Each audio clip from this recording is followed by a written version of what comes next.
like I do keep coming back to, like in the playoffs, I've heard some players say that, how they get rid of the ghost runner in the playoffs. We go back to playing real baseball if they get rid of the pitch clock in the postseason. It's like that, like getting rid of a ghost runner for the playoffs is wildly different if you're comparing that to getting rid of the pitch clock for the playoffs. Like you're playing an entirely different game. It is.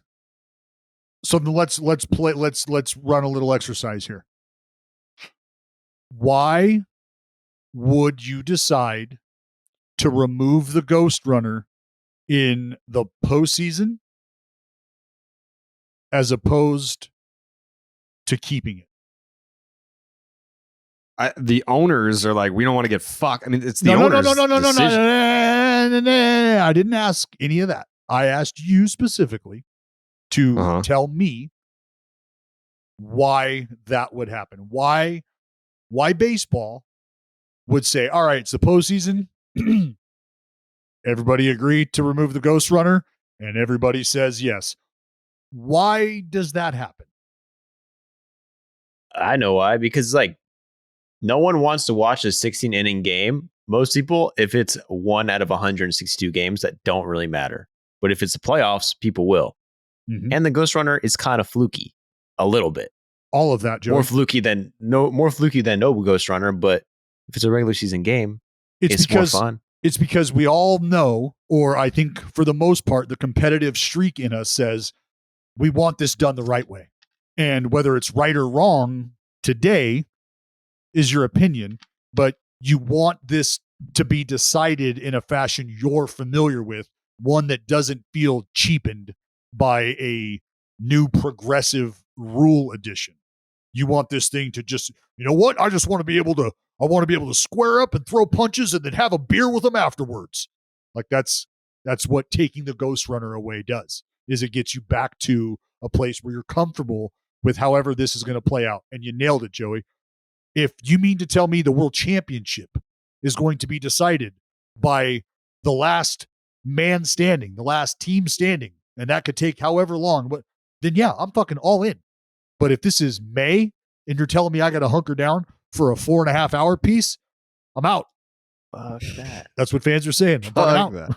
And the pitch clock is different though, because like, dude, the pitch clock that's the postseason is when you need it the most. It's like when the most casual fans are watching, when the most eyes are on it, when you want it to like be fast and the most entertaining.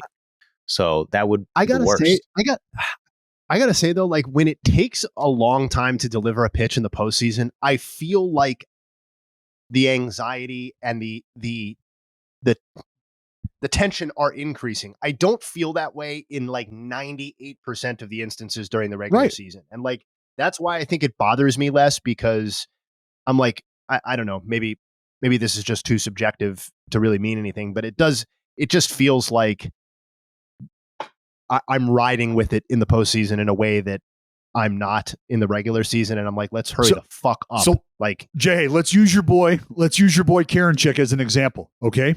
Mm-hmm. Do I want to watch him throw a mini bullpen on the mound, flipping that fucking ball up and fucking up? God damn it. Stop it and fucking throw the ball.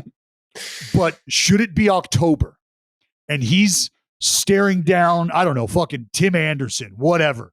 And this like, it counts 1, 2, and we know that fucking inverted curveball's coming. We know that fucking power bender's coming. And he's just sitting there and he's gone through his fucking hair. And now he's flipping that fucking ball. And with every flip of that baseball, you're going, here it fucking comes. Here it fucking comes. Here it fucking comes. And then he comes set and he fucking buries it. He gets the swing and miss. And you're like, yeah. And he's taking you on that ride. Sort of disagree. For sure. And I'm all in on that. I'm going to kind of disagree with myself though, and go back to something that Joey was alluding to about the postseason when the most new eyes are on it. What I would fear in that scenario though, is that the baseball media sees games that are now going 20, 30 minutes, some 40 minutes longer than they were during the regular season. And that's then going to become the dominant conversation because you know how this works.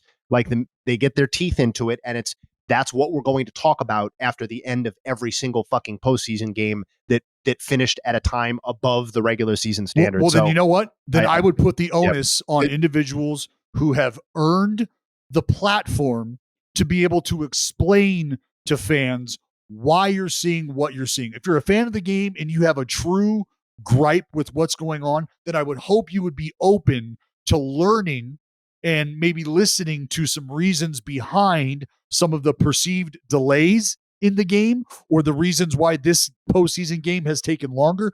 I would hope they would be open to hearing, again, what I'm talking about and the weight and the magnitude of each pitch and each situation and the thought process that occurs between the first pitch of the game thrown and the second pitch of the game thrown. If I throw this pitch and now I've got a runner on base, do folks understand that the entire thought process changes? Defensive positioning, pitch selection, like there's a lot, and there's only been one runner added to the bases. So, and I think for the most part, fans would. But yeah, that's another great point.